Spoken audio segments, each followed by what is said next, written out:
ಪರಿಶಿಷ್ಟ ಪಂಗಡದವರು ಮಹರ್ಷಿ ವಾಲ್ಮೀಕಿ ಭವನಕ್ಕೆ ಒಂದು ಜಾಗವನ್ನು ಮೀಸಲಿಡಿ ಅಂತೇಳಿ ದಿನಾಂಕ 4/10/2021 ನಮ್ಮ ಪರಿಶಿಷ್ಟ ಪಂಗಡದ ಕಲ್ಯಾಣ ಇಲಾಖೆಗೆ ಅರ್ಜಿ ಸಲ್ಲಿಸಿದಂಥ ಸಂದರ್ಭದಲ್ಲಿ ಸದರಿ ಅಧಿಕಾರಿಗಳು ತಾಲೂಕು ದಂಡಾಧಿಕಾರಿಯವರಿಗೆ ಅರ್ಜಿಯನ್ನು ಸಲ್ಲಿಸುವ ಮುಖಾಂತರ ಆ ಒಂದು ಸಂವಿಧಾನ ಭವನ ಜಮೀನನ್ನು ಸ್ಕೆಚ್ಚನ್ನು ಕೂಡ ಆಗಿರುತ್ತೆ 2021ರಲ್ಲಿ.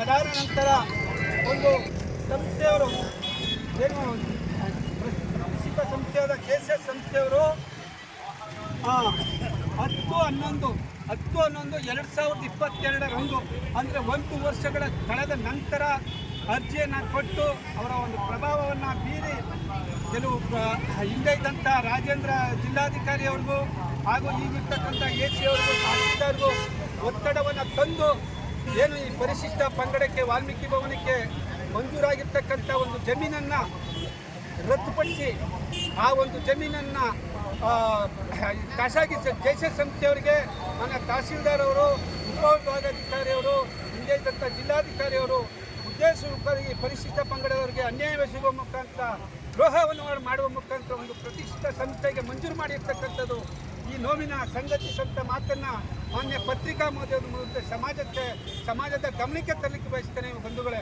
ಇವತ್ತು ಭ್ರಷ್ಟ ಅಧಿಕಾರಿಗಳು, ರಾಜ್ಯ ಸರ್ಕಾರ ಇವತ್ತು ವಾಲ್ಮೀಕಿ ನಿಗಮದಲ್ಲಿ 187 ಕೋಟಿ ಹಗರಣ ಇರ್ಬೋದು. ಜೊತೆ ಇದು ವಾಲ್ಮೀಕಿ ಭವನದ ಜಾಗವನ್ನು ಖಾಸಗಿ ಸಂಸ್ಥೆಯವರಿಗೆ ಪರಬರೆ ಮಾಡ್ತಕ್ಕಂಥದ್ದು, ಇನ್ನು ಅನೇಕ ವಿಚಾರಗಳನ್ನು ಈ ಸಮಾಜಕ್ಕೆ ಪರಿಶಿಷ್ಟರಿಗೆ, ಪರಿಶಿಷ್ಟ ಜಾತಿ ವರ್ಗದವರಿಗೆ ನಿರಂತರವಾಗಿ ಅನ್ಯಾಯ ಮಾಡ್ಕೊಂಡು ಬಂದಿರತಕ್ಕಂಥ ವಿರುದ್ಧ ಇವತ್ತೇನು ಅರೆಬೆತ್ತಲೆ ಪ್ರತಿಭಟನೆಯನ್ನು ಹಮ್ಮಿಗೊಳ್ತಾ ಮುಂದಿನ ಎಚ್ಚರಿಕೆ ಕೊಡ್ತೇವೆ. ಕೂಡಲೇ ಏನು ನಮಗೆ ಸಮುದಾಯ ಭವನಕ್ಕೆ ಮೀಸಲಿಟ್ಟಿದ್ದ ಜಾಗವನ್ನು ಕೂಡಲೇ ನಮಗೆ ಮಂಜೂರು ಮಾಡಬೇಕು ಅಂತ ಒಂದು ಒತ್ತಾಯವನ್ನು ಮಾಡುವ ಮುಖಾಂತರ ಮಂಜೂರು ಮಾಡದೇ ಇದ್ದಲ್ಲಿ ಒಂದು ಉಳ್ಳು ಸೇವೆ ಮಾಡ್ತೀವಿ ಅಂತಕ್ಕಂಥ ಮಾತನ್ನು ಮಾನ್ಯ ಪತ್ರಿಕಾ ಮುಂದೆ ಈ ಒಂದು ಎಚ್ಚರಿಕೆಯನ್ನು ನೀಡ್ತೇನೆ. ಜಿಲ್ಲಾಡಳಿತ ಅತಿ ಶೀಘ್ರ 15 ದಿವಸಗಳ ಕಾಲಾವಕಾಶ ಕೊಡ್ತೇವೆ. 15 ದಿವಸಗಳ ಒಳಗೆ ಜಿಲ್ಲಾಡಳಿತ ನಮ್ಮ ಒಂದು ಮನವಿಯನ್ನು ಸ್ಪಂದಿಸದೇ ಇದ್ದಲ್ಲಿ ಉಳ್ಳು ಸೇವೆ ನಾನು ಮಾಡ್ತೇವೆ ಅಂತಕ್ಕಂಥ ಮಾತನ್ನು ಈ ಸಂದರ್ಭದಲ್ಲಿ ಹೇಳ್ತೀನಿ.